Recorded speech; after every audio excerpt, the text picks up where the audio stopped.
제가 이제 여러분에게 말씀을 전할 수 있는 시간이 11번 있었는데 이 강한별 자매를 초청하면서 10번으로 줄었습니다. 오늘을 빼고 나면 이제 9번밖에 남지 않았습니다.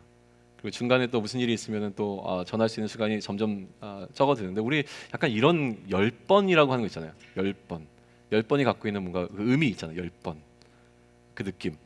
이제는 한 자리 숫자로 줄어든다는 게 마음을 이렇게 조급하게 하는 것 같아요. 그리고 저에게 제가 이거를 이제 원래는 디모데 전후서를 같이 나누려고 했었거든요.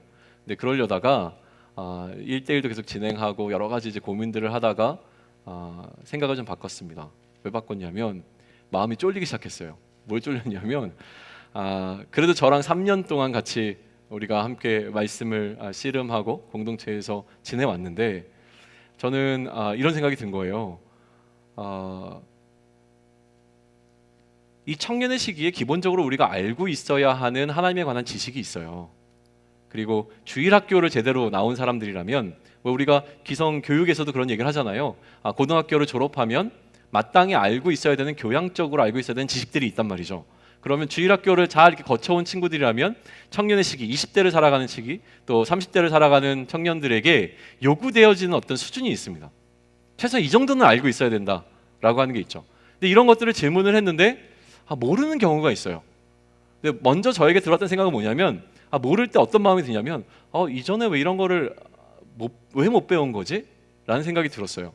근데 생각해 보니까 내가 안 가르쳐줬나? 이 생각도 드는 거예요. 그래서 이제부터는 뭐냐면 누군가가 여러분들과 대화를 나누다가 왜 이거를 모르지라는 생각을 들면 분명히 이렇게 생각할 거예요. 박철홍 목사님이 저런 거는 잘 얘기 안 해줬나 보다. 이게 이제 마음이 쫄리기 시작해서 약간 중간고사 보는 느낌이에요 지금. 그래서 시험을 앞두고 시험 대비입니다. 시험 대비로 여러분들에게 각각의 주제에 있어서 굉장히 중요하고 핵심적인 이야기를 나누려고 하는데, 사실은 말을 이렇게 표현한 거고요. 시험이라는 느낌보다도 여러분들이 앞으로 신앙생활을 하는 데 있어서 가장 기본적이고 베이직적인 이야기들을 그래도 이것만큼은 여러분들이 알고 있으면 좋겠다라고 하는 것들을 주제로 좀 묶어서 함께 나누고자 합니다. 그러니까 오늘은요, 그냥 뭔가 내 마음을 치는 어떤 이야기를 해주겠지라고 하면서 이렇게 관망하듯이 말씀을 들으시면 안 돼요. 지금부터 하는 이야기는 내가 이거를 모르고 있으면 반드시 알아야 하는 이야기구나 를 좀 느끼시고 조금 더 집중해서 이 시간들을 한 번 한 번을 해나가시면 좋겠습니다. 여러분이 집중하면 집중할수록 저도 남아있는 시간들 동안 제가 갖고 있는 것들을 최대한 여러분에게 잘 설명하기 위해서 한 주를 씨름하고 오게 될 것 같아요. 중간에 저도 포기하지 않았으면 좋겠고 여러분도 포기하지 않았으면 좋겠습니다. 우리가 다뤄야 될 가장 중요한 그 이슈들을 하나님께서 주시는 마음대로, 그 흐름대로 함께 이야기를 나누는데요. 이 이야기를 하다 보면 자꾸 저에게 욕심이 들어오는 게 있어요. 무슨 욕심이 들어오냐면 이게 어느 정도 지식 수준이라고 하는 거를 얘기를 하다 보니까 저도 어떤 욕망이 빠지냐면 내가 얼마나 많이 알고 있는지를 여러분에게 보여주고 싶은 그런 뭐라 그러죠? 충동을 느껴요. 그리고 또 영상으로 이것이 기록으로 남으니까 어떤 다른 목회자가 제가 한 이 영상을 보고서 저 박철홍 목사님은 저 정도의 레벨이구나 라는 것을 또 평가받기를 원하는 마음에서 뭔가 이렇게 치기라고 하거든요. 치기. 그러니까 알고 있는 거를 자꾸 드러내려고 하는 이런 치기를 부리려고 하는 욕심이 생기는데, 그거 다 내려놓습니다. 내려놓고 지금부터 포커스를 맞추는 건 뭐냐면, 제가 말씀드렸습니다. 청년의 시기를 살아가면서 이 청년에 대해 그래도 이것만큼은 알고 있어야 되는 것들에 관한 이야기입니다. 그러다 보니까 아주 베이직에서부터 출발을 할 거예요. 그래서 어떤 사람들은 들으면서 뭐야 저거 내가 다 아는 얘기잖아 라고 얘기하시면 칭찬합니다. 왜냐하면 정말 훌륭하신 거예요. 그런데 얘기를 듣다가 이 부분 내가 미처 몰랐구나 라는 것을 깨닫게 되어지면 참 감사한 일입니다. 그 역시 그 토대 위에서 이제부터는 여러분들이 그 뼈대 위에 살을 붙여나가면 좋겠고, 그런 뼈대 작업을 이 설교를 통해서 한번 진행하고 또 어디를 통해서 타임라인이라고 하는 걸 통해서 전체적인 흐름을 4번에 걸쳐서 또 나누는 걸로 이렇게 올해를 좀 마무리하고자 합니다. 가장 베이직에 관한 이야기부터 한번 해보시죠. 그래서 여러분 유인문들 다 받으셨습니까? 손 한번 들어주세요. 유인물 한번 이렇게 들어주세요. 못 받으신 분들 있으면 지금 나눠주셔요. 모자랐습니까? 네, 제가 믿음이 약해가지고 몇 장 못했는데 오늘은 많이 오신 것 같네요. 어디서부터 출발하냐면 교인이라고 하는 단어에서 출발하면 좋겠어요. 우리를 뭐라고 부르냐면 교인이라고 부르는 경우가 참 많아요. 그죠? 교인이라고 부릅니다. 교인이라는 단어를 깊이 생각해 본 적이 한 번도 없죠. 저도 사실은 그렇게 깊이 고민해 본 적이 없어요. 교인. 그냥 우리를 부르는 호칭인 줄 알았어요. 교인. 근데 이 교인은 뭐의 약자냐면 기독교인의 약자입니다. 기독교인. 그렇죠? 교인. 그렇다면 이 단순히 기독교라고만 이야기할 수 있는 게 아니에요. 기독교뿐만이 아니라 무슨 교가 있습니까? 불교, 그리고 천주교, 이런 다른 종교들이 있어요. 그러면 그 뒤에 인자를 붙이면 다 그런 의미를 갖게 됩니다. 불교인, 우리는 기독교인, 저들은 불교인, 또 천주교인이라고 불리게 되어지는 것이죠. 그러니까 교인이라고 하는 것을 통해서 우리가 무엇을 믿고 있느냐라고 하는 이 믿음의 문제를 선명하게 드러내기는 어려운 부분이 있습니다. 그런데 어쨌든 간에 우리가 교인이라고 했을 때 그 앞에 붙는 기독이라고 하는 것이 과연 무슨 의미인가라고 하는 것이죠. 기독이라고 하는 말, 그죠? 생각해 보신 적 있습니까? 기독이라고 하는 것은 한자 말인데 한자의 의미를 담고 있지는 않습니다. 우리가 잘 알고 있는 그리스도라고 하는 헬라어를 한자로 옮길 때에 그리스도라고 하는 말을 그대로 음역했다고 하나요? 그 음이 나는 방식으로 적으면서 기독이라고 적힌 거예요. 그러니까 기독교라고 하는 것은 사실 어떤 의미에서 그리스도교와 같은 말입니다. 기독이나 그리스도나 같은 말이래요. 그러면 기독교인이라고 부르잖아요. 그럼 이건 뭐겠습니까? 그리스도인이라고 하는 말과 같은 말이라고 하는 것이죠. 거기에 대한 이해는 충분한 것 같습니다. 그러고 영어로 표현하면 뭡니까? 그게 크리스천이 되는 것이죠. 크리스천. 그러니까 우리가 사용하게 되는 그리스도인, 그 다음에 뭐라 그러죠? 기독교인, 크리스천, 이런 말들은 다 어떻게 보면 같은 말이라고 하는 거예요. 그러면 우리는 여기서 그리스도라고 하는 말이 그럼 과연 무슨 말인가라는 것에 대한 또 설명이 이어져야 될 것 같습니다. 그리스도라고 하는 말은 무슨 말입니까 도대체? 우리를 그리스도인이라고 불러요. 우리를 크리스찬이라고 불러요. 우리는 청년 그리스도인이라고 부릅니다. 그러면 그리스도라고 하는 말이 갖고 있는 의미는 도대체 뭔가라고 하는 것이죠. 그리스도는 무엇인가라는 건데, 아까도 말씀드렸지만 이 그리스도라고 하는 말은 헬라어 단어입니다. 그런데 성경의 구약 성경의 언어라고 불리는 히브리어 속에서는 이 그리스도를 뭐로 표현하냐면 메시아라고 불러요. 그러니까 히브리어로 지금 현대를 살아가는 이스라엘 사람들의 언어로 하면 메시아라고 부르는 단어가 그리스 로마의 사람들이 사용하는 그 언어를 사용하게 되어지면 어떻게 해요? 그리스도라고 불리게 되는 것이죠. 그러면 이 단어를 우리나라 말로 번역하면 어떤 의미를 갖고 있느냐라고 하는 거예요. 빵은 영어로 하면 브레드잖아요. 빵을 중국말로 하면 뭡니까? 저도 모릅니다. 원고에 없는 거예요. 미안합니다. 한번 찾아보셔요. 하여튼 각 나라마다 그 단어들을 표현하는 방식은 다릅니다. 그러면 히브리어로 메시아라고 했던 것을 헬라어로 그리스도라고 불렀고 우리나라 말로 번역하면 어떻게 번역할 수 있냐면 기름 부음 받은 자라고 번역할 수 있습니다. 그러니까 메시아, 그리스도라고 하는 것은 직분인데 어떤 직분이냐면 기름 부음을 받아 세워지는 직분들을 부르는 이름입니다. 통칭하는 이름이 되어지는 거예요. 목사라고 하면 모든 목사들을 가리킵니다. 마찬가지입니다. 그리스도라고 하면 모든 기름 부음 받은 자들을 가리키는 단어가 바로 그리스도, 메시아, 기름 부음 받은 자라고 하는 말이죠. 구약 성경에서 메시아, 다시 얘기하면 기름 부음 받은 자라고 불렸던 세 직종의 사람들이 있었습니다. 누구죠? 왕과 제사장과 선지자들이 기름 부음을 받음으로 그 직분으로 나아갈 수 있었습니다. 그러니까 그들을 가리키는 말이 바로 메시아이고 그리스도라고 하는 것이죠. 그러면 그리스도인이라고 하는 말을 언제부터 사용했는가라고 하는 것인데 사도행전에 보시면 이런 기록이 등장합니다. 사도행전 11장 26절인데요. 이렇게 기록되어 있습니다. 만남에 안디옥에 데리고 와서 둘이 교회에 1년간 모여있어 큰 무리를 가르쳤고 제자들이 안디옥에서 비로소 무엇이라? 그리스도인이라 일컬음을 받게 되었더라 라고 되어 있습니다. 그리고 사도행전 26장 28절은 아그리빠가 바울에게 이르되 내가 적은 말로 나를 권하여 그리스도인이 되게 하려 하는도다. 자, 어떤 특정한 사람들은 그리스도인이라고 이미 불렸고 그리고 어떤 사람들을 그리스도인 만들려고 하는 노력이 존재했던 것을 우리는 여기서 확인할 수 있는 것이죠. 자, 그리스도인이라고 불렸던 사람들은 어떤 사람들이며 또 그런 그리스도인의 그룹에 들어갈 수 있도록 하는 노력이 왜 필요했는가라고 하는 것을 우리는 궁금하게 생각해야 됩니다. 그리고 베드로전서에서는 이렇게 표현합니다. 만일 그리스도인으로 고난을 받으면 부끄러워하지 말고 도리어 그 이름으로 하나님께 영광을 돌리라 라고 되어 있어요. 그러니까 그리스도인이라고 하는 것은 특정한 어떤 사람들의 그룹을 나타내는 것이 분명하죠. 그러면 어떤 사람들을 그리스도인이라 불렀냐라고 하는 것인데, 쉽게 표현하면 그냥 그리스도의 것이라고 이야기할 수 있습니다. 그리스도의 것. 그리스도에라는 표현으로 할 수 있는데, 그리스도에 관한, 또 그리스도에게 속한 이런 의미들을 다 포함하고 있습니다. 근데 제가 가장 여러분에게 소개하고 싶은 성경 구절은 어디냐면 로마서 1장이에요. 로마서 1장 5절부터 7절까지는 이런 표현이 등장합니다. 그로 말미암아 우리가 은혜와 사도의 직분을 받아 그의 이름을 위하여 모든 이방인 중에서 믿어 순종하게 하나니, 너희도 그들 중에서 무엇으로? 예수 그리스도의 것으로 부르심을 받은 자니라.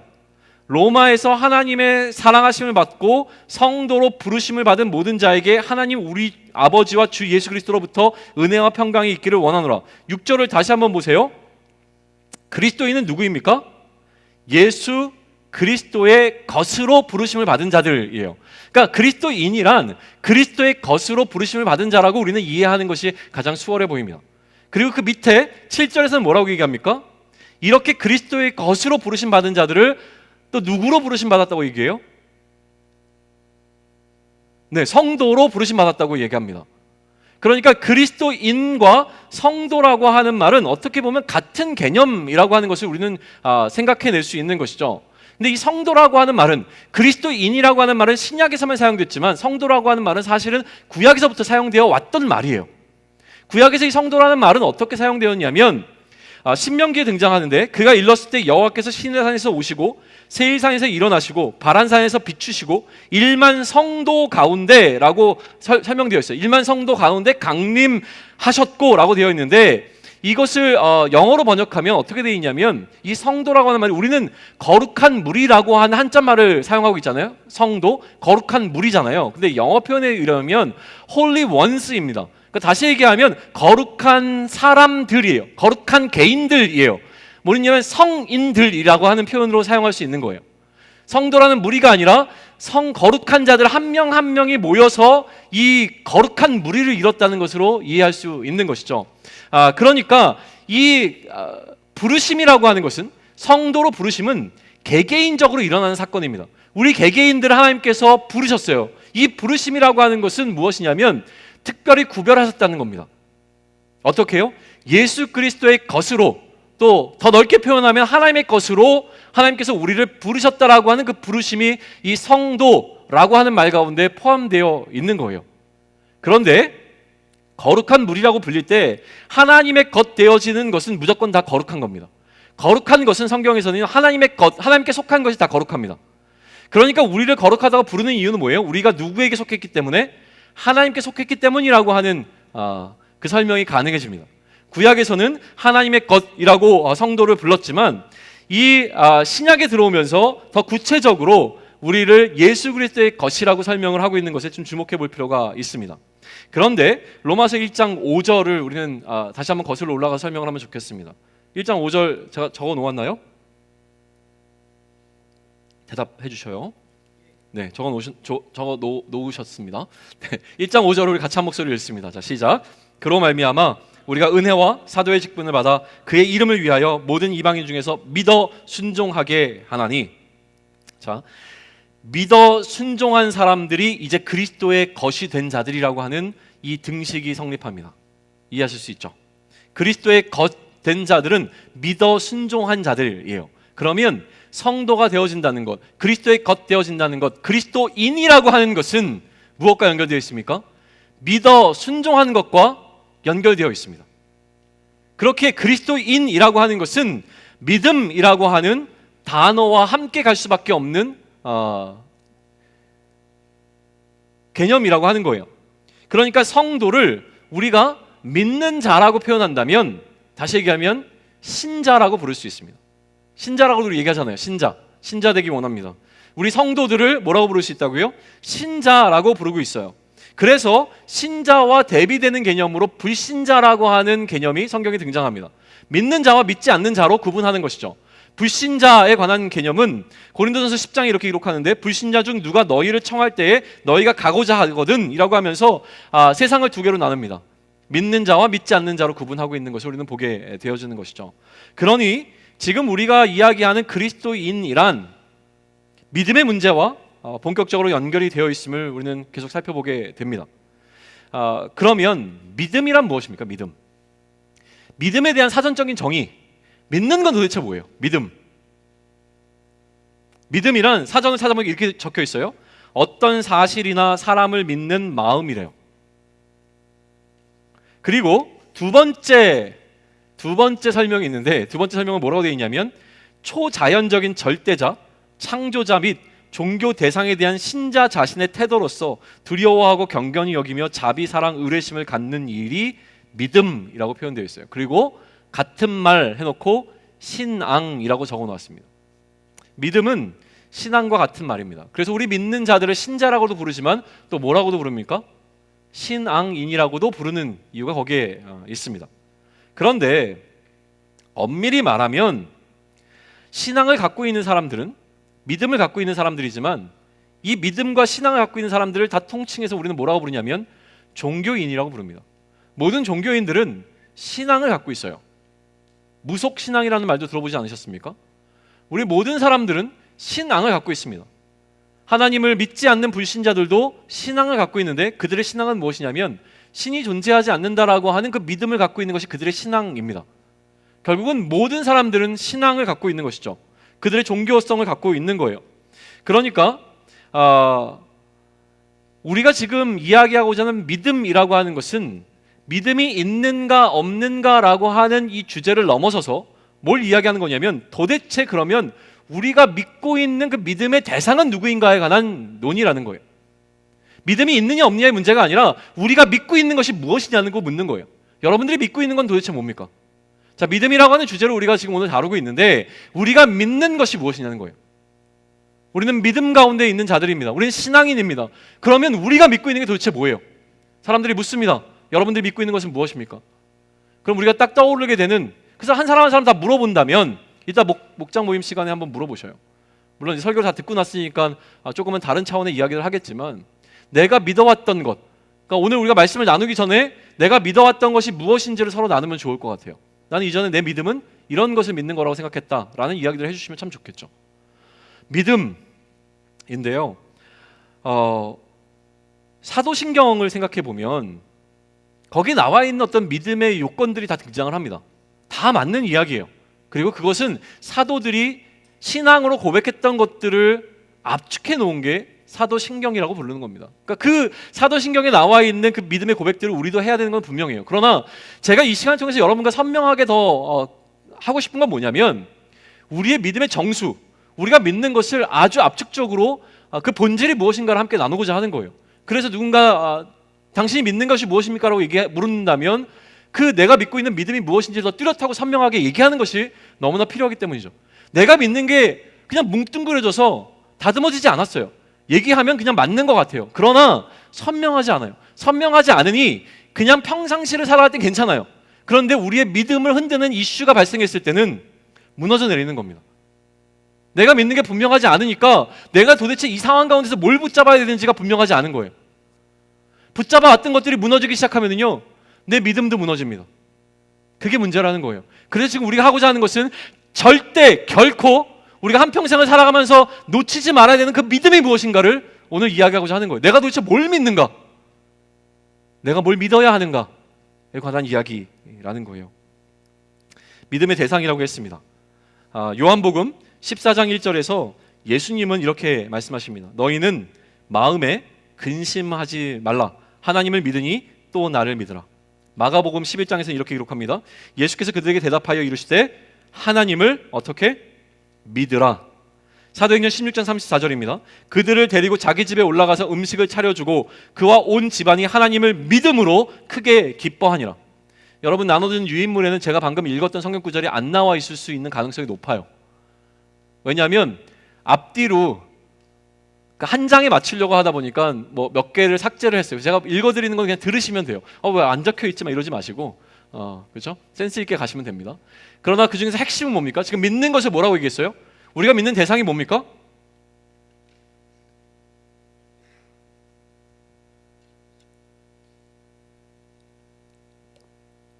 마가복음 11장 적혀 있죠. 마가복음 11장 22절 우리 다시 한번 읽습니다. 자, 시작. 예수께서 안 됩니다. 여러분 이런 식으로 하시면 안 됩니다. 자, 확신 있고 반드시 내가 이거를 알아야 하겠다라는 마음으로 우리 좀 절박함으로 간절함으로 같이 이 시간을 보내면 좋을 것 같아요. 준비되셨습니까? 다시 한번 읽습니다. 11장 22절 함께 읽습니다. 시작. 예수께서 그들에게 대답하여 이르시되 하나님을 믿으라. 지금 이 말씀을 통해서 예수님께서 우리에게 뭘 요구하고 계세요? 하나님을 믿으라고 얘기하고 있습니다. 그럼 우리의 믿음은 뭘 믿는 겁니까? 하나님을 믿는 거예요. 대답 좀 해주세요. 제가 신날 수 있도록. 그냥 제가 쏟아붓고 그냥 가면 돼요. 그런데 제가 지금 걱정되는 건 뭐냐면요, 그런 식으로 해왔어요. 제가 준비해온 거 막 쏟아놓고 여러분들 보니까 대충 알아듣는 것 같으니까 알아들었나 보다 라고 하고 이제 넘어갔어요. 그런데 1대1로 만나보면 못 알아들었어요. 그러니까 이제 자꾸 불안한 거예요. 자꾸 물어보는 거예요. 자, 여러분 뭐죠? 이렇게 선생님이 물어보는 이유가 거기 있어요. 알아들었나 못 알아들었나. 못 알아듣으면 또 하고 보충도 하고 이래야 되잖아요. 그러니까 여러분들 반응해 주세요. 자, 지금 예수님께서 뭐라고 얘기했습니까? 뭘 믿으라고요? 하나님을 믿으라고 얘기했습니다. 하나님.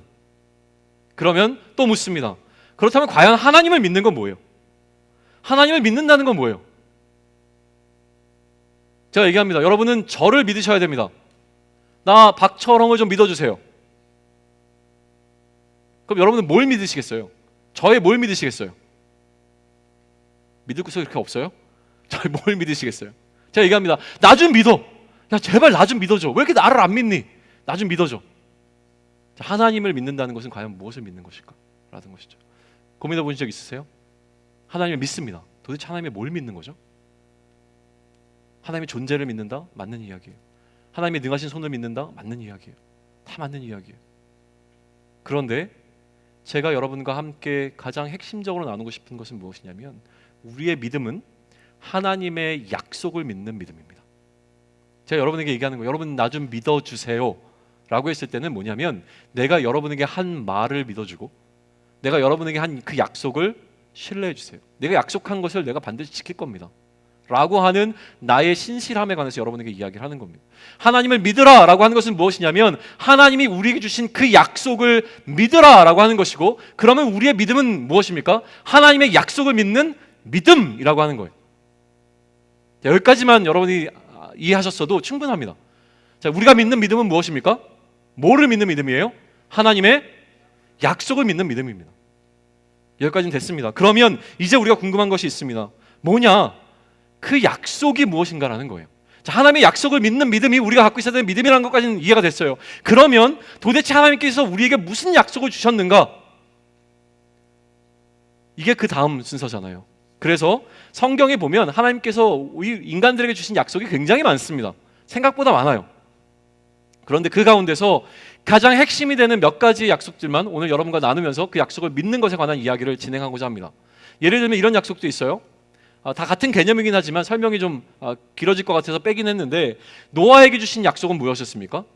홍수가 끝나고 난 다음에 하나님께서 무지개를 보여주시면서 내가 다시는 이처럼 인류를 멸하지 않겠다라고 하는 약속을 주셨어요.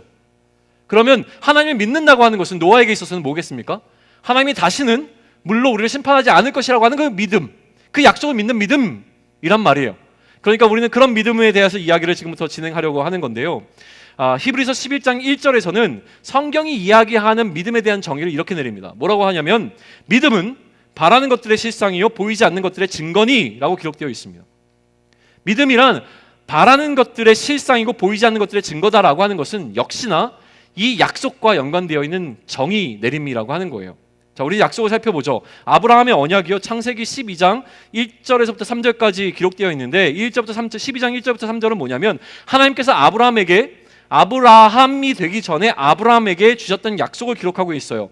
우리 1절부터 3절까지를 같이 읽으면서 하나님께서 무슨 약속을 주셨는지 한번 살펴볼까요? 준비되셨습니까? 같이 읽습니다. 시작. 여호와께서 아브라함에게 이르시되 너는 너의 고향과 친척과 아비의 집을 떠나 내가 내게 보여줄 땅으로 가라. 내가 너로 큰 민족을 이루고 내게 복을 주어 내 이름을 창대하게 하리니 너는 복이 될지라. 너를 축복하는 자에게는 내가 복을 내리고 너를 저주하는 자에게는 내가 저주하리니 땅의 모든 족속이 너로 말미암아 복을 얻을 것이라 하신지라. 아멘. 이거를 읽는데 어디선가 많이 들은 것 같지 않아요? 이 약속? 우리가 매주 노래로 부르잖아요. 찬양으로 마지막에 흩어질 때. 근데 제목이 아브라함의 축복이 아니라 이삭의 축복이에요. 여기 적혀 있으면. 왜 그러냐면 아브라함으로부터 그 후손들에게 흘러간 약속이기 때문에 이삭에게 주신 약속이나 아브라함에게 주신 약속이 같아요. 사실은 족장들에게 주신 약속은 같단 말이죠. 거기서 이따가 우리 이 이삭의 축복을 부를 때에 이 내용을 기억해 보셔요. 무슨 약속을 하셨는가? 그러니까 지금 아브라함에게 주신 약속은 뭐냐면 내가 너로 말미암아 이스라엘이라고 하는 민족을 이루게 하겠다. 그리고 그 민족이 살 땅을 주겠다. 그리고 그 민족에게 너를 통하여 네가 복의 근원이 됨으로 말미암아 복 주겠다라고 하는 약속을 해주신 게 아브라함에게 주신 약속이란 말이에요. 그 약속을 기억하십시오. 그럼 무슨 약속이냐면 원래 인간은 아담과 하와의 범죄함으로 인하여 하나님과 관계가 단절된 자들이었습니다. 그 가운데서 하나님께서 다시 내 백성 삼겠다고 하시는 하나님의 구원의 약속이에요. 이거는 다른 말로 표현되어 있지만 결국은 하나님의 땅에서 하나님의 사람으로 거한다. 다시 얘기해요. 하나님을 왕으로 하나님의 백성 되어 하나님 나라에 거하게 하겠다라고 하는 구원의 약속이 담겨 있는 거라고 하는 것이죠. 되셨죠? 네. 그리고 또 중간에 한번 살펴보고자 하는 것은 무엇이냐면 모세에게 주신 언약이에요. 모세에게 주신 언약 가운데서 제가 출애굽기 6장 7절과 8절만 읽어드릴게요. 이렇게 기록되어 있습니다. 너희를 내 백성으로 삼고 나는 너희의 하나님 되리니 나는 애굽 사람의 무거운 짐 밑에서 너희를 빼낸 너희 하나님 여호와인 줄 너희가 알리라.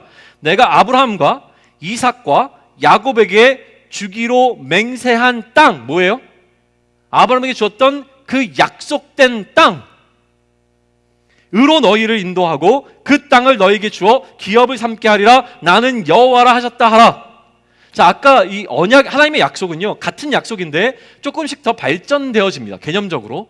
그래서 아까 아브라함에게는 그냥 내가 너로 민족을 이루고 너에게 땅을 주겠다. 그리고 너희들에게 복을 주겠다라고 하는 약속을 주셨는데요. 이게 모세에게 넘어오면서 더 구체적으로 됩니다. 뭐라고 됩니까? 그 약속한 땅 가나안 땅에 들어가게 하는데 그래서 내가 너희의 무엇 되고 하나님 되고 너희가 나의 무엇 되게 하겠다? 백성 되게 하겠다 라는 이야기를 구체적으로 설명해 주신 것이 모세의 언약이라고 하는 거예요. 그러면 하나님께서 마치 이스라엘의 백성을 애굽에 종살이하던 이스라엘 백성을 애굽 땅으로서 건져내어 어디로? 하나님 나라로 이끄셔서 하나님 나라를 만드시고 하나님이 그들의 하나님 되어주시고 그들 하나님의 백성 삼겠다. 무슨 얘기예요? 내가 애굽으로부터 너희를 구원해 주겠다라는 이야기예요. 결국 구원에 관한 약속이라는 것이죠. 그리고 구원받은 백성을 계속 하나님의 백성 삼겠다고 하는 이야기는 뭐냐면 결국은 이 출애굽이 상징하고 있는 죄와 사망의 나라로부터의 구원, 우리의 구원과 연결되어지는 이야기라고 하는 거예요. 그러면 민족의 이름과 백성된 그리고 하나님의 하나님 되심에 관한 약속의 핵심은 무엇이냐면 결국은 구원이라는 한 단어로 정리할 수 있습니다. 우리가 믿는 것은 무엇입니까? 하나님을 믿는 것입니다. 하나님이 무엇을 믿습니까? 하나님께서 약속하신 것을 믿는 겁니다. 하나님의 약속을 한마디로 정의하면 무엇입니까? 우리를 구원해 주시겠다고 하시는 그 약속을 믿는 믿음입니다. 우리가 믿는 것은 하나님께서 우리를 구원하시겠다라고 하는 그 약속을 지킬 것이라고 하는 것을 믿는 믿음 가운데 거하는 것이 우리가 가져야 되는 믿음의 핵심이라고 하는 것입니다. 그런데요, 구원받게 되면 어떤 일이 일어납니까? 하나님의 백성 되어지잖아요. 하나님의 백성이 되려면 해결되어야 될 게 있습니다. 뭐냐면 우리의 죄의 문제가 해결되어야 돼요. 죄를 갖고는 결코 하나님 앞에 설 수가 없습니다. 하나님 앞에 설려면 우리의 죄의 문제가 해결되어져서 의롭다 함을 얻어야 됩니다. 너는 너무 의로워. 그러니까 내 백성이 될 거야. 너는 내 앞에서 범죄한 게 없어라고 하는 이 선언을 받아야 하니까 결국은 이 구원이란 의롭게 되는 것으로 설명되어질 수 있습니다. 죄인이라면, 죄를 갖고 있다면 하나님의 진노를 피할 수가 없기 때문에 그래요. 그러니 하나님의 백성 되려면 우리가 갖고 있는 죄의 문제를 해결해야지만 하나님의 진노를 피하고 하나님의 백성이 될 수 있는 일이 일어나는 것이죠. 그런데 성경은 이렇게 이야기합니다. 우리가 의롭게 되어지는 것은 오직 다른 방법이 아니라 믿음만으로만 가능한 일이라고 이야기를 합니다. 우리의 믿음은 뭐라고 했습니까? 하나님께서 우리를 구원해 주시겠다고 하는 그 약속을 믿는 믿음이라고 얘기했는데 이 믿음만 있으면 우리가 의롭게 된다. 다시 얘기하면 우리가 구원받을 수 있다라고 설명을 하고 있는 거예요. 그래서 창세기 15장 4절에서 6절에서는 아브라함에 관한 이야기를 하는데, 아브라함에게 하나님께서 약속을 주셨고 그 약속을 아브라함이 믿었고 이 약속을 믿은 아브라함을 하나님께서 의롭게 하셨다라고 하는 이 3단계가 그대로 기억되어 있는 구절이 창세기 15장 4절부터 6절입니다. 제가 적어 놓았을 것 같은데 우리 한 목소리로 같이 씩씩하게 읽습니다. 같이 읽습니다. 시작. 여호와의 말씀이 그에게 임하여 이르시되 그 사람이 내 상속자가 아니라 내 몸에서 날짜가 내 상속자가 되리라 하시고 그를 이끌고 밖으로 나가 이르시되 하늘을 우러러 무뼈를 셀 수 있나 보라. 또 그에게 이르시되 내 자손이 이와 같으리라. 아브라함이 여호와를 믿으니 여호와께서 이를 그의 의로 여기시고, 이런 일이 아브라함에게 일어났어요. 근데 그리고 난 다음에 계속 사도들이 강조하는 것은 무엇이냐면, 아브라함이 그의 믿음으로 말미암아 의롭다함을 얻었던 것처럼 우리도 그 믿음만 있으면 의로워진다. 우리가 그 믿음만 있으면 구원받을 수 있다. 이 얘기를 끊임없이 우리에게 해준 겁니다. 그 몇 가지 이야기들, 명백한 이야기들만 끄집어내서 적어놓은 게 로마서, 갈라디아서, 야고보서인데 제가 읽겠습니다. 성경이 무엇을 말하느냐? 아브라함이 하나님을 믿음에 그것이 그에게 의로 여겨진 바 되었느니라. 아브라함이 하나님을 믿음에 그것을 그에게 의로 정하셨다 함과 같으니라. 이에 성경이 이른바 아브라함이 하나님을 믿으니 이것을 의로 여기셨다는 말씀이 이루어졌고 그는 하나님의 벗이라 칭함을 받았나니. 오직 우리가 구원을 받을 수 있는 유일한 길은 무엇입니까? 믿음입니다. 오직 믿음으로라고 하는 것이 종교개혁에서 주창했던 핵심 내용입니다. 오직 믿음입니다. 우리가 구원받을 수 있는 것은 어떤 행위의 문제도 아니고 어떤 종교적인 의식도 아니고 오직 무엇이요? 믿음으로만 의롭다함을 얻고 오직 믿음으로만 구원받을 수 있다라는 건데, 그 믿음이 뭐예요? 뭘 믿는 믿음이에요? 하나님께서 우리를 구원해 주실 것이라고 하는 그 약속을 믿는 믿음, 그것만 있으면 된다라고 이야기를 하는 겁니다. 하박국 2장 4절, 우리가 살펴봤던 성경 구절인데요. 이렇게 기록되어 있습니다. 보라, 그의 마음은 교만하며 그 속이 정직하지 못하나 의인은 그의 믿음으로 말미암아 살리라. 믿음입니다. 그리고 로마서 1장 17절에서 바울은 이 이야기를 조금 더 발전시켜서 이렇게 설명합니다. 복음에는 하나님의 의가 나타나서, 어디에 뭐가 나타났어요? 복음에 하나님의 의가 나타났습니다.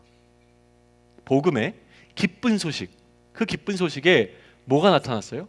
하나님의 의가 나타났습니다. 그래서 믿음으로 믿음에 이르게 하나니 기록된 바 오직 의인은 믿음으로 말미암아 살리라 얘기했던 하박국의 말씀이 이처럼 이루어졌다라고 지금 바울이 로마서에서 이야기하는 겁니다. 자, 기쁜 소식이 왔어요. 기쁜 소식은 뭐겠어요? 우리가 구원받았다라고 하는 것이 기쁜 소식이에요. 이제 너에게 구원이 가능해졌다. 그 일이 일어날 것이다 라고 하는 것이 우리에게 전해지는 것이 기쁜 소식이에요. 그거보다 더 기쁜 소식이 어디 있어요? 그 기쁜 소식 가운데 뭐가 나타났어요? 하나님의 의가 나타났어요. 하나님의 의로우심은 뭐예요? 그가 약속한 것을 지키시는 것이 의로운 거예요. 하나님이 의롭다, 의롭지 않다라고 설명하는 것은 하나님께서 자신이 스스로 말씀하신 것을 지킬 때 의로운 겁니다. 하나님께서 우리에게 이러한 양식을 주시겠다, 하나님이 이러한 양식을 주시면 의로운 겁니다. 근데 약속을 안 지키셨어요. 이러한 양식을 주시겠다고 하시고 안 주시면 하나님은 불의한 하나님이 되지만, 하나님은 그의 약속하신 것에 신실하다, 그러면 하나님이 의롭다는 겁니다. 복음에 어떻게 하나님의 의가 나타났습니까? 복음이 뭐라고 했어요? 복음은 우리가 구원받는 겁니다. 이 구원은 하나님께서 우리에게 어떻게 하신 겁니까? 약속해 주신 거였어요. 그러니 복음이 우리 앞에 놓여 있다고 하는 것은, 우리가 구원받게 되었다는 소식이 전파된 이유는 무엇이냐면, 하나님께서 우리에게 약속하신 그 구원의 약속이 이루어졌고 하나님께서 약속을 지키셨으므로 뭐가 나타났습니까? 하나님의 의로우심이, 하나님의 한 의가 등장하게 된 겁니다.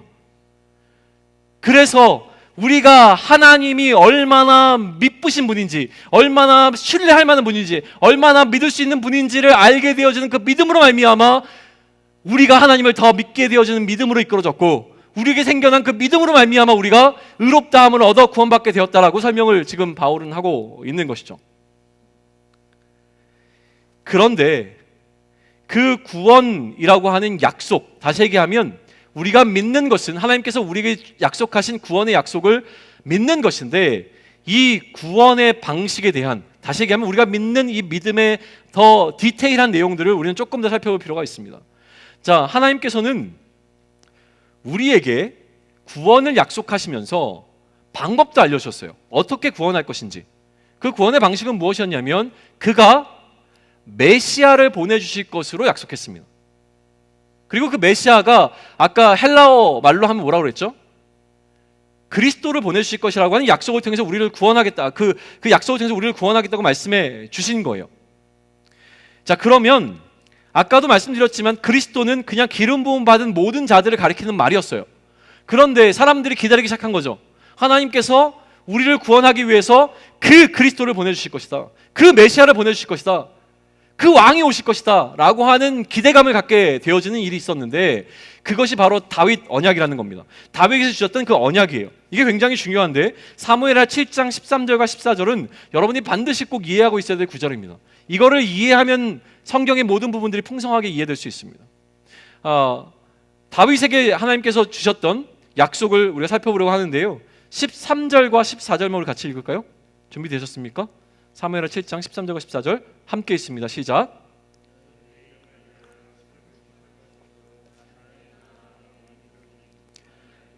나는 그에게 아버지가 되고 그는 내게 아들이 되리니.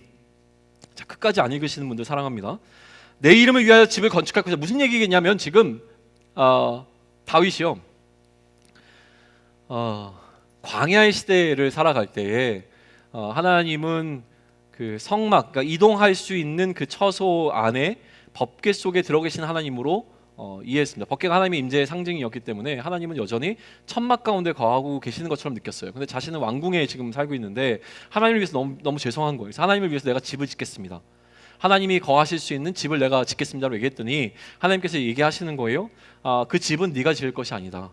너의 혈통 가운데서 나오는 한 사람이 이 집을 나를 위해서 집을 지을 것인데 그에게 내가 영원한 왕위를 허락할 것이고 그를 내 아들이라 부를 것이다 라고 하는 약속을 주신 게 다윗에게 주신 약속이에요. 자, 기억하십시오. 다윗에게 하나님께서 무슨 약속을 주셨습니까? 성전을 건축하는 자가 너희 혈통 가운데 나올 것이다. 그런데 그가 영원한 왕위를 갖고 있을 것이다. 다시 얘기하면 영원토록 너희를 다스리는 왕이 될 것이다. 마지막으로 무엇이요? 그를 내가 나의 아들이라 부르겠다라고 하는 세 가지 약속을 주셨어요. 이 약속 역시 구원의 약속입니다. 왜냐하면 이스라엘이 나라를 잃어버렸을 때 그들은 이 왕을 기다린 겁니다. 하나님께서 우리에게 약속하신 것이 있어. 그들의 믿음은 뭐였습니까? 하나님께서 반드시 우리에게 약속하신 그 영원토록 통치할 왕을 보내주실 거야. 나라는 이미 망했어요. 몇백 년이 지났어요. 그럼에도 그들 가운데 어떤 믿음이 있었다고요? 하나님의 그 약속, 우리 다윗 왕에게 주셨던 그 약속을 하나님께서 반드시 지키실 거야. 그래서 그 왕을 기다리기 시작합니다. 그 메시아를 기다리기 시작합니다. 그 그리스도를 몇백 년 동안 세대와 세대를 거쳐가면서 기다려왔던 거예요. 그리고 그 메시아로 그 그리스도로 누가 오셨습니까? 네? 저 아니에요? 누가 왔습니까? 누가 왔습니까? 대답 좀 해주세요. 자, 우리 식사에 대답합시다. 그 그리스도로 그 메시아로 누가 왔습니까? 예수님께서 오셨습니다. 그러니 이제부터 이슈는 무엇입니까? 그리스도로 오신 예수를 우리가 이때까지 기다려왔던 그 그리스도로 받아들일 것이냐 아니면 거부할 것이냐의 문제만 남은 거예요. 어느 날 갑자기 한 청년이 이때까지는 몫으로 막 아빠 도와가지고 나무 깎던 어떤 한 청년이 갑자기 30살이 되고 나니까 이렇게 얘기하는 겁니다. 내가 메시아다. 내가 그리스도다. 자, 이제 유대인들은 결정해야 됩니다. 그를 그리스도로 인정할 것인가? 우리의 영원한 왕으로 받아들일 것인가? 하나님의 약속을 이루시는 그로 인정할 것인가? 인정하지 않을 것인가? 이거를 결정하는 문제가 그들에게 숙제로 남겨져 있었던 거예요. 예수님이 어떤 일을 하셨냐면 그리스도로서 여러 가지 사역을 하셨는데 그 가운데서 오늘 제가 여러분과 함께 짚어보고 싶은 것은 무엇이냐면 소위 성전 정화 사건이라고 하는 사건이 있었습니다. 예수님께서 성전에 들어가셔서 성전에서 막 장사하는 사람들이 있었거든요. 장사를 왜 했냐면 제사를 드려야 되잖아요. 그때 지금 비둘기도 필요하고 뭐 양도 필요하고 하니까 거기서 뭐 돈도 바꿔주고 막 여기저기서 사람들이 몰려오니까 이런 거를 하던, 그래서 막 시장떼기 같았어요. 성전, 예를 들면 우리 주차장이 막 그런 거였어요. 근데 예수님이 가셔가지고 채찍을 만들어서 그걸 다 뒤집어 엎었어요. 막 하면서 니네가 감히 어쩌고 저쩌고 하면서 그 장사하는 걸 다 뒤집어 엎었어요. 다 엎지 못했을 거예요, 제 생각에는. 왜냐하면 성전은 우리 생각보다 크거든요. 경기장만 해요. 그러니까 그 한 일부분에서 성전 일부에서 이렇게 예수님께서 하신 건 뭐였냐면 소란을 일으키신 거예요. 소란을. 그래서 막 웅성웅성 되기 시작했어요. 뭐야? 저희 30살밖에 안 된 것이 저기서 뭘 하는 거야? 막 사람들이 웅성웅성 거리기 시작했어요. 그래서 요한복음 2장 18절에 보면 유대인들이 예수님께 이렇게 묻습니다. 유대인들이 대답하여 예수께 말하기를 내가 이런 일을 행하니 무슨 표적을 우리에게 보이겠느냐? 예수님이 그 전에 무슨 얘기를 하셨냐면 마태복음에 보면 이런 얘기를 했어요. 내 집은 기도하는 집이라라는 이야기도 했고 내 아버지 다른 번역에 보면 내 아버지의 집을 너희가 이렇게 한다라는 이야기를 했어요. 그러니까 이들이 예수님께 요구한 건 뭐예요? 표적을 보여라. 그 표적은 뭘 의미하겠어요? 너의 아버지가 하나님인 것을 우리에게 보여라라는 이야기예요. 네가 지금 이런 일을 행하면서 스스로 주장하기를 내가 하나님의 아들이다. 다시 얘기하면 내가 그 그리스도라고 주장하고 있는데 거기에 대한 표적이 뭐냐? 표적을 보여라. 이 얘기를 한 거예요. 그때 예수님께서 뭐라고 얘기하십니까? 너희가 성전을 허물라. 내가 성전을 다시 짓겠다. 성전 얘기가 왜 나왔어요? 다윗에게 약속하신 그 약속이 세 가지는 뭐였습니까? 첫 번째, 성전을 건축하는 자가 다윗 혈통 가운데 나올 것이다.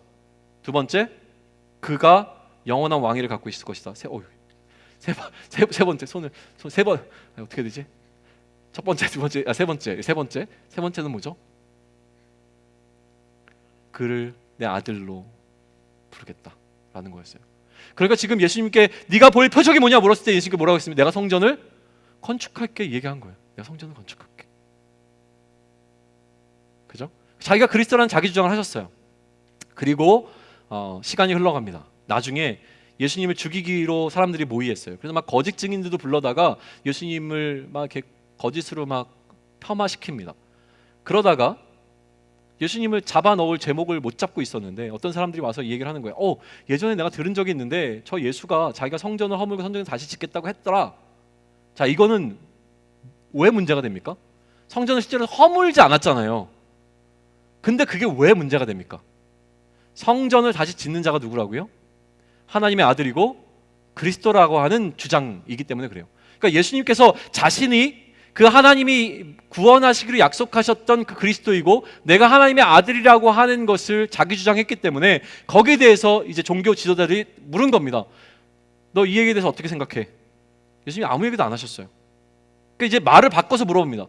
그러면 네가 자, 기록을 읽어드릴게요. 뭐라고 얘기하냐면 마태복음 26장 61절부터 65절인데 제가 천천히 읽겠습니다. 이르되 이 사람의 말이 내가 하나님의 성전을 헐고 사흘 동안에 지을 수 있다 하더라 하니 대제사장이 일어나 예수께 묻되 아무 대답도 없느냐. 이 사람들이 너를 치는 증거가 어떠하냐 하되 예수님께서 침묵하시거늘 대제사장이 이르되 내가 너로 살아계신 하나님께 맹세하게 하노니 내가 하나님의 아들 그리스도인지 우리에게 말하라.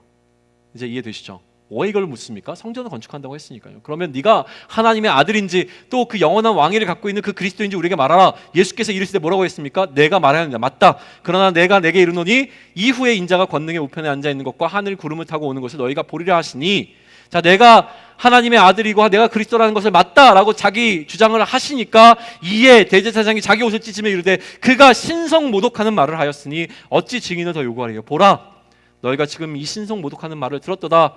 십자가에 못 박아 죽여라. 이렇게 간 겁니다. 왜 십자가였습니까? 나무에 달린 자마다 하나님의 저주를 받는 자였기 때문에 나무에 매달아 죽인 겁니다.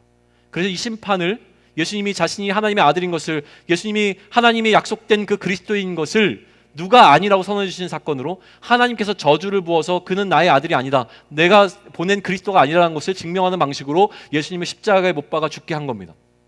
그리고 부활시키셨습니다. 왜요? 그들의 주장이 틀렸고 예수님의 자기 주장, 내가 그리스도라고 하는 그 주장이 옳았다라는 것을 선포하시기 위하여 하나님께서는 예수님을 다시 살리신 것이죠.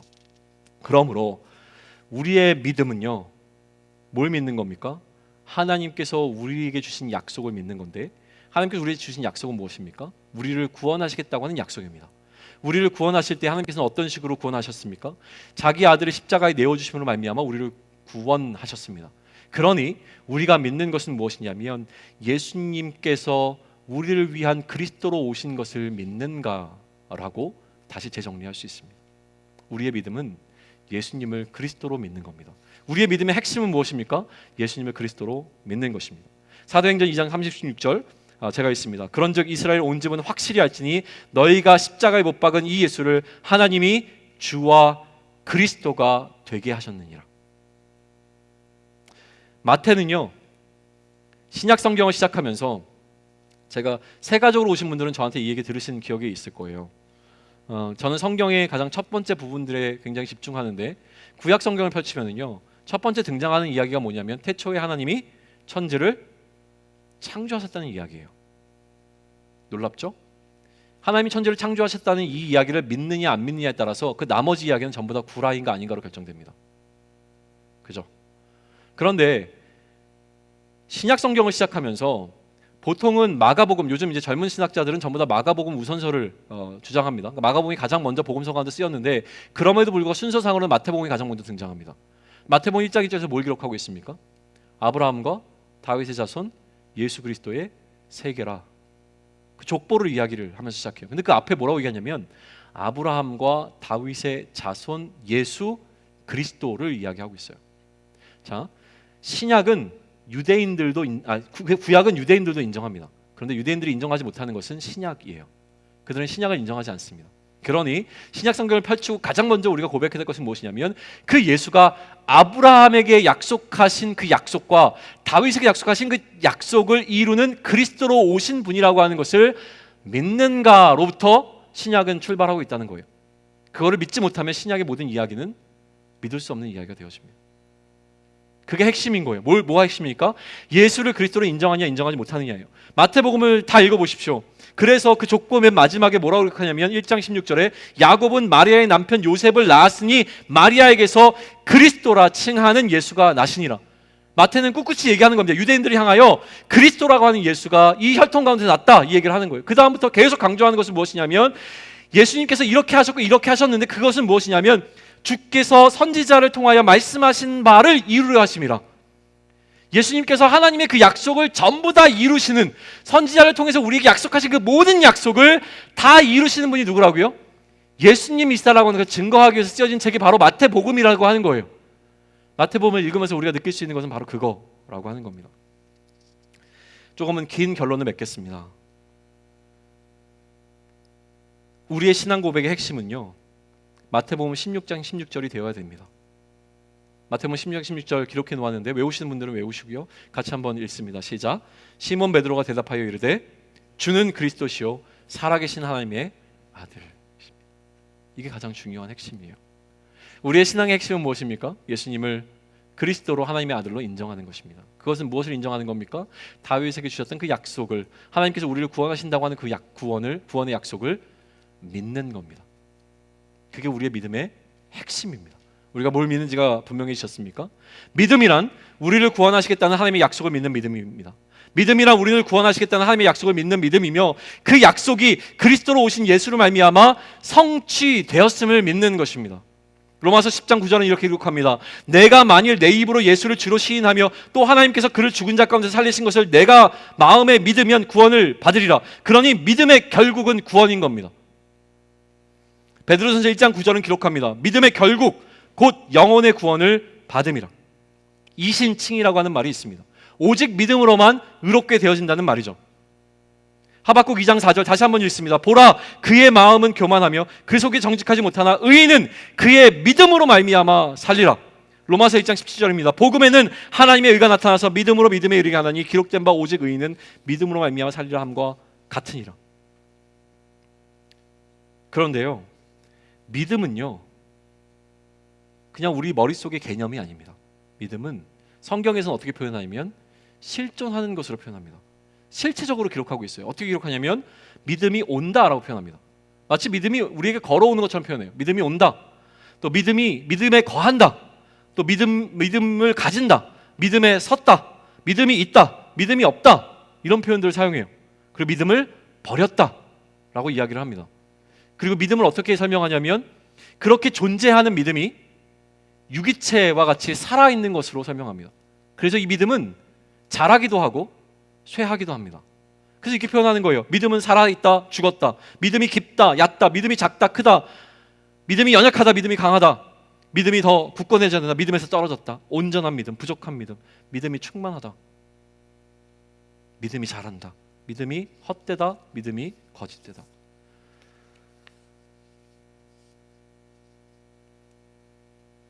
믿음은 유기체라고 이야기했습니다. 믿음은 자라가는 것입니다.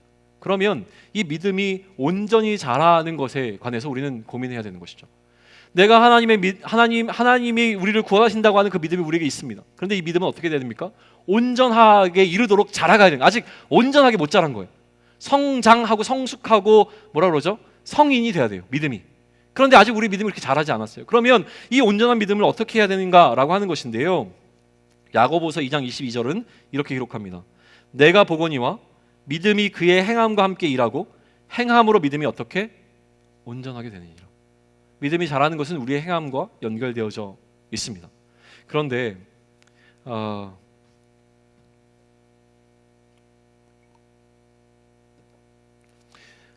믿음으로 행하는 행위들이 있어야 되잖아요. 우리는 믿음으로 행하는 행위들을 할 겁니다.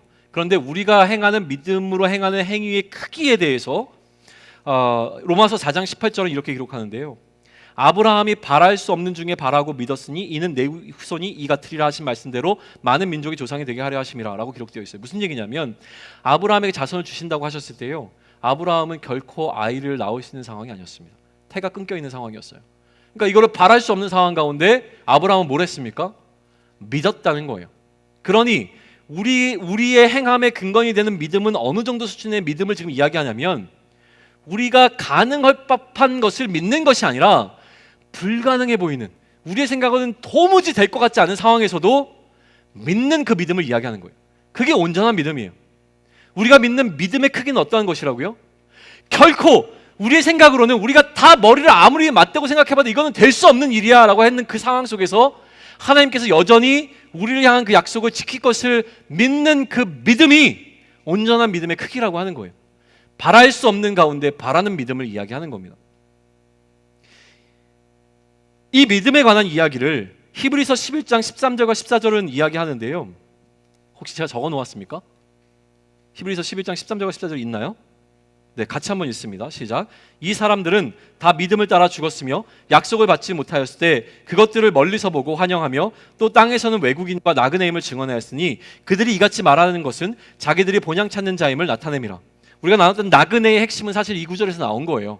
이거를 이제 베드로 서신을 통해서 우리가 살펴보았지만 핵심은 여기입니다. 뭐냐면 이 사람들은 믿음을 따라 죽었어요.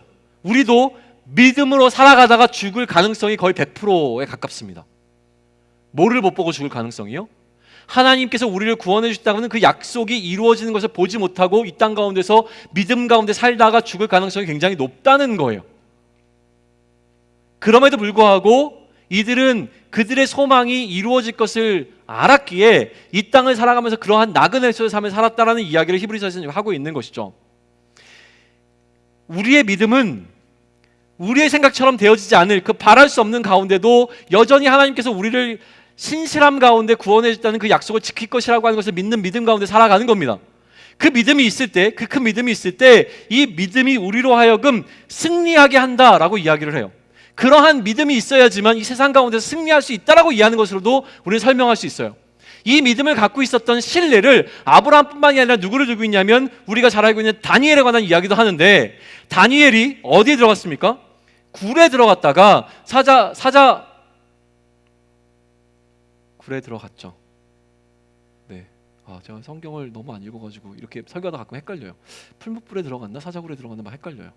그 풀무불에 들어갔을 때 막 그 친구들이 있었을 때 다니엘은 또 없었거든요. 막 이것들이 막 섞여서 지금 헷갈리는데, 그 가운데서 다니엘이 갖고 있었던 믿음은 무엇이냐면 하나님이 자신을 구원해 주실 것을 믿었던 믿음입니다. 상황적으로는 저기 들어가면 난 죽어요. 근데 성경은 뭐라고 기록하냐면 다니엘이 믿었다라고 이야기합니다. 뭘 믿었겠어요? 내 시선으로는 끝났어요. 근데 다니엘은 믿은 거예요. 뭘? 이 상황 가운데서도 하나님이 자신을 건져주실 거라고 하는 믿음이 있었던 거예요. 그래서 이렇게 기록합니다. 왕이 심히 기뻐서 명하여 다니엘을 굴에서 올리라 하매 그들이 다니엘을 굴에서 올린즉 그의 몸이 조금도 상하지 아니었으니 이는 그가 자기의 하나님을 믿었음이더라. 아멘. 자, 우리에게는 이런 일들이 왜 경험되지 않습니까? 우리에게는요 왜 이런 일들이 경험되지 않아요? 우리는요 그때까지 못 기다려요. 그 중간에 포기합니다.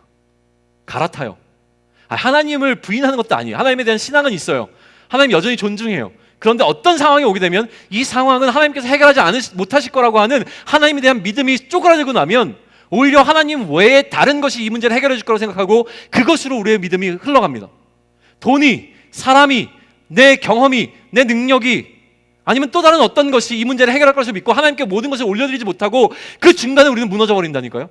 왜? 내 생각에 이것이 안 될 것이 너무나 뻔하니까요. 그런데 성경이 이야기하는 믿음이란 무엇입니까? 상황이 어떠하든 간에 이 상황 가운데서 하나님께서 우리를 반드시 구원해 주실 것이다라고 하는 그 믿음이 있어야 된다라는 이야기를 하는 거예요. 반드시.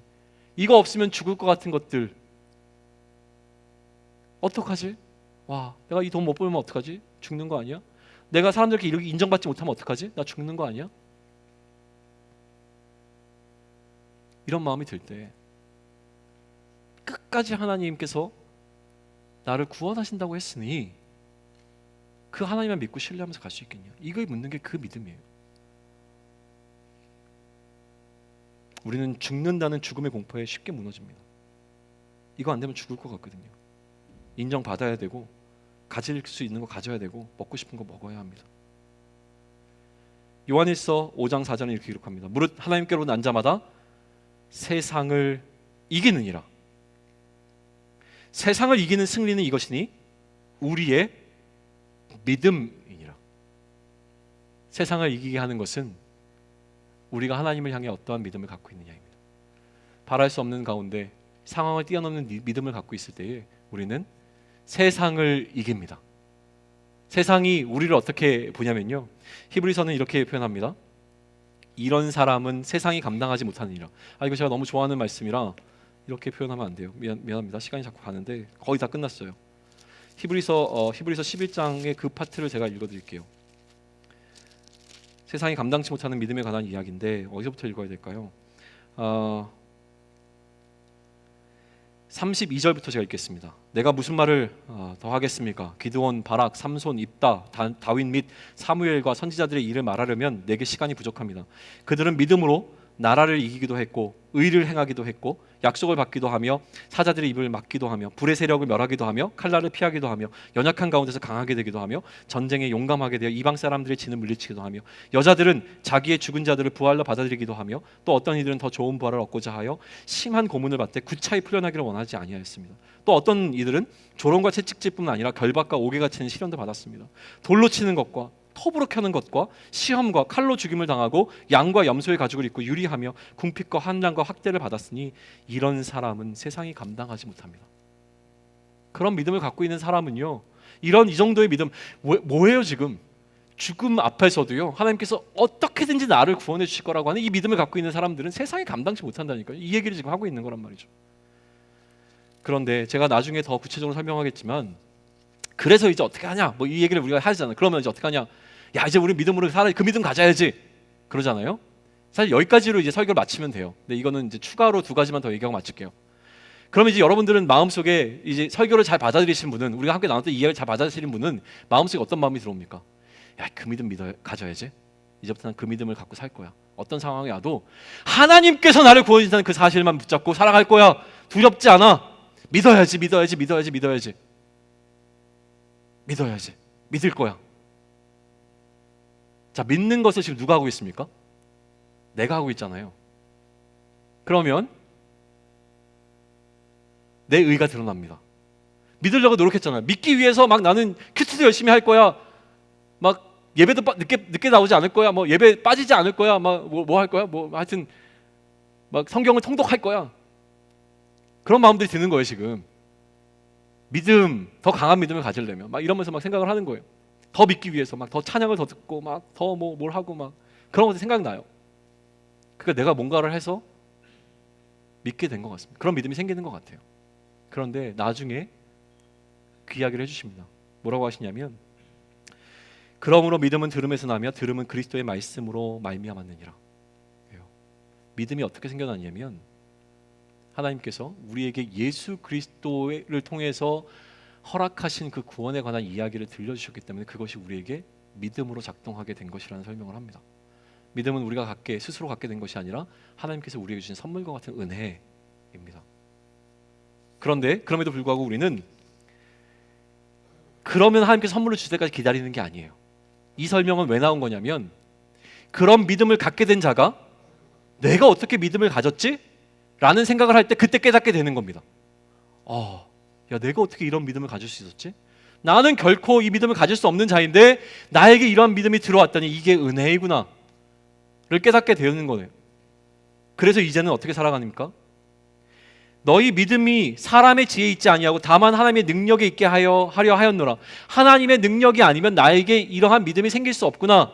나에게 하나님께서 은혜를 선물로 주셨거나 깨닫게 되어지면 이제는 믿음 가운데 사는 삶이란 결국은 그 은혜 가운데 살아가는 삶이라고 하는 거예요. 이 은혜를 갚으면서 살아가는 삶이 되어지는 것이죠. 은혜 받은 자의 합당한 삶을 살아가는 것이 우리의 믿음 있는 사람들이 보여야 되는 삶의 태도라는 거예요. 그러니 이제 앞으로 우리가 이야기할 것은 무엇입니까? 이 믿음이 나에게 어떻게 들어왔는지를 조금 더 구체적으로 살펴볼 것이고 이 믿음을 갖고 있는 자가 이 땅을 어떻게 살아가면 될 것인가에 관한 이야기들을 나누며 올해를 마무리할 겁니다. 그런데 오늘 이 시간 여러분과 제가 선명하게 될 것이 있습니다. 우리가 믿는 게 도대체 뭡니까? 여러분들 뭘 믿습니까? 수많은 이야기 가운데 예수학령 청년교회를 함께 이 시기를 거쳤던 사람들의 입에서 고백되어질 것은 하나님께서 나를 구원하시겠다고 하는 그 약속을 나는 반드시 믿습니다. 세상이 나를 죽이려 하고 세상이 나의 생명을 앗아가려고 하는 그 공포 가운데서도 내가 끝까지 신뢰하는 것은 무엇이냐면 하나님이 어떻게든지 나를 구원하실 것이라고 하는 겁니다. 하나님이 어떻게 구원하실지 나는 정말 모릅니다. 나에겐 답이 없습니다. 그런데도 불구하고 나는 믿습니다. 하나님께서 나를 반드시 구원해 주실 것입니다. 왜냐하면 이미 하나님께서는 예수 그리스도를 보내셔서 우리를 구원하셨기 때문에 그렇습니다. 그러니 나의 구원자 되어주시는 그리스도로 오신 예수를 내가 믿습니다. 당신도 그 예수 그리스도를 믿으셔야 합니다. 예수 그리스도의 그 이름의 능력만이 우리를 구원할 수 있습니다. 이게 전부입니다. 이게 우리 믿음의 본질입니다. 되셨습니까? 네, 우리 좀 일어나셔서 같이 찬양하면서 우리 마음을 정돈하겠습니다. 사실은